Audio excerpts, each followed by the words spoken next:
If you want to get the pulse of a small community, the local general store is often the place to do it. And today at the Meadowood General Store, the feeling is clear. This fire is far from over. And they've set up a really impressive camp because this is going to be a while, right? And that's kind of the messaging I think that people need to hear. Meadowood General Store owner Chris Berger has a front row seat to the emergency operation. Since the fire began just over a week ago, BC Wildfire Service has moved in with trucks, tents, and other structures, all signs they're not going anywhere anytime soon. And I've signed over the land use agreements. Like, it's going to be a while, absolutely, because that ridge is massive and there's going to be spot fires and issues there that have to be cleaned up.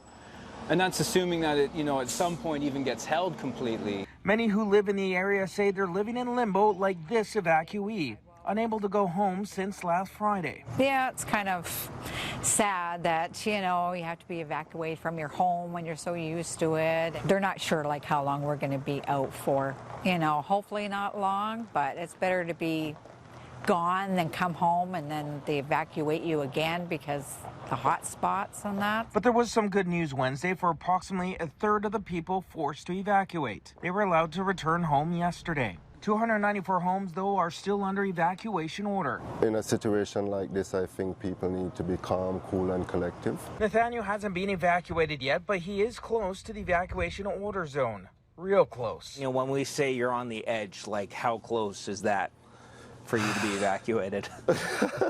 Too close for comfort, I would say. It's amazing that no house has burned down, but yeah, we have to give thanks to the Almighty. Mother Nature is powerful and we need to respect it. I think, with the community coming together and us all keeping a close eye on everything, it's just been a lot more, down to earth. And that feeling of hope that everything's going to be okay really comes through when the community sees how hard firefighters are working to protect their homes. I'm watching, out my window, some of the most talented pilots and some of the most talented firefighters in the world. And so that does bring comfort, but it's also a reality that this is a massive fire.